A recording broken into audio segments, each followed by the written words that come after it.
asked for it, but does he deserve it? We are talking about Professor Soyinka here, Nobel laureate, world-class literary giant, highly respected globally. His visa was revoked during the week by the U.S. consulate in Lagos, and when he came to the public to give a press conference, he said that no condition is permanent, that an accident happened to his green card. That I got that notice of a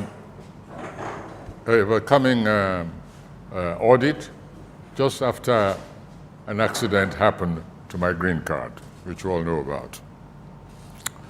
So I went to the embassy and said, listen, this is a letter I've just received from the Internal Revenue Service. My green card is no longer usable. I don't want to be advertised as a tax dodger owing the United States money and being chased all over the world with letters and police. I said, I need to go in and answer the audit. And that's exactly what happened. People said that he caught it, he tore it. He said he didn't do that, but the green card fell in between the scissors and they got cut into pieces. That was what happened to his green card. He said it was just an accident. You know, Prof is a very highly intelligent person. He's not just intelligent, he's an intellectual. He's very cerebral. So he found a way around that. But you remember, my opening question, does he deserve it? My opening statement, he asked. I demoted myself by circumstances from permanent resident to just another tourist business entry and depart. When I received a letter, we're going back now, 2 weeks before this letter, when I received a letter asking me to bring back my passport because certain facts may have come up since the visa was issued. And I was given a date to report at the consulate with my passport. I declined. This is not to disrespect the prof, but let's look at the facts of the case. Let's look at the details behind the story. Many years ago, when President Trump was campaigning for the presidency of the United States, Professor Soyinka said that if Trump won that election, that's the first time that Trump won, he said that he will tear his American visa. No, yes, his green card. He had a green card, meaning that he could go in and come out of America at will, without any going to the embassy for visa. He has his family, according to people, he has his family in America, and he has a lot of engagements globally. You know, he's a global person. So, looks like that's what he did, because he said by himself that no condition is permanent, and what happened to his visa, that was that it fell in between the fingers of a pair of scissors, and it got cut into pieces. But he had already said that was going to tear the visa, the green card. Maybe that's what he did. But you can imagine, if anyone, ordinary person does that, that person will never get away with it. But he still got visas, and he was still able to enter into the United States until this shocker that the United States Embassy gave to him recently, just this few days ago.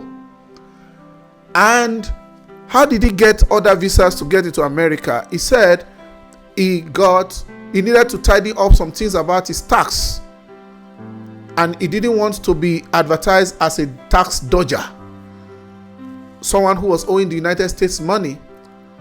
So he had to go to the embassy to ask for visa so that he can actually come to America to take care of his taxes. And they granted him the visa. And he said when he got this particular notice, I think they actually invited him to the embassy. But he just felt that, according to him, that it didn't sound like something that didn't sound natural or realistic to him. So what did he do? He went back.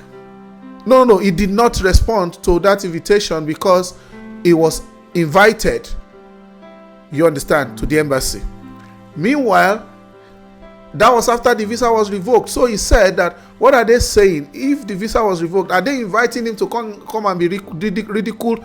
They said he should bring his passport. Should he take his passport back to them for them to only sign that we have refused you entry into our country? All right. So this is a highly respected professor, highly principled person, a global icon who actually say it as it is, and is probably from the look of things like a victim of circumstance, a victim of or maybe how would I put it, because before he took that action to tear the green card, he would have, though he's saying that, it's the visa unfortunately fell and his green card unfortunately fell between the fingers of his scissors and that he didn't destroy it, but probably he did that on principle at that time.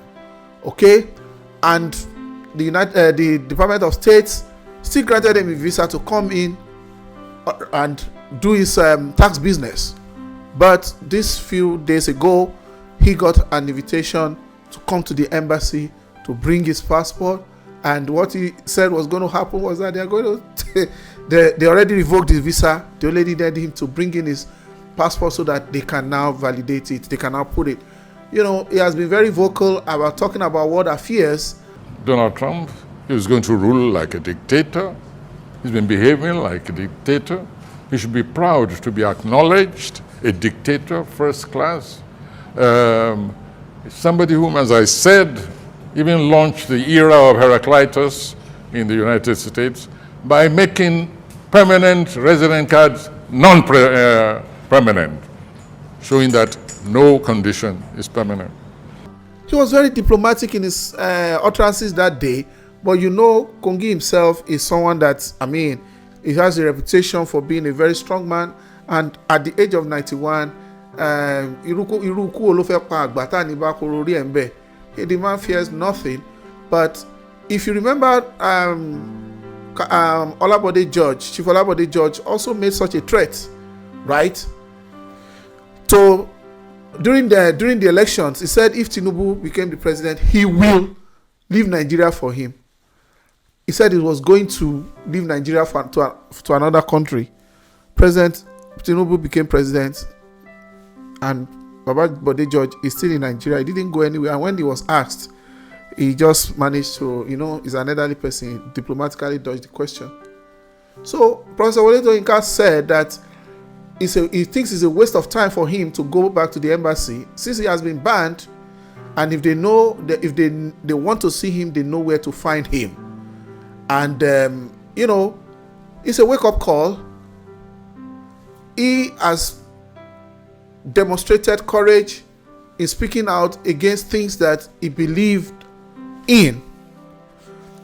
The same way this visa was revoked, Nigerians are saying, American embassy, why don't you look at the people in Nigeria who are in the government and are stealing government funds, are buying homes, are buying houses, buying mansions, especially in America, and those who have been accused of human rights issues, especially now that President Trump is threatening to mobilize troops to Nigeria due to Christian genocide, that the government of America should extend this kind of thing to those leaders who have oppressed the people and who have taken the Commonwealth, who have cornered the Commonwealth of Nigerians, that not to just this highly respected professor, but all the lawbreakers in Nigeria and all the people in power who actually come to America as a place of refuge after they have plundered Nigeria. They are saying, why don't you revoke the visa of those people too? It's like Nigerians will rejoice over that. But this has happened. Professor Soyinka is, someone that is known globally. He's an elderly person. How many people make it to age of 90? He has been there, seen all. I don't think it's a big deal to him. But whatever the case is, this is what happened. He himself had the courage, and that is leadership. That is that is respect for such a personality. Because if it's some people, it is true rumor and some kind of side talks that you will get to hear.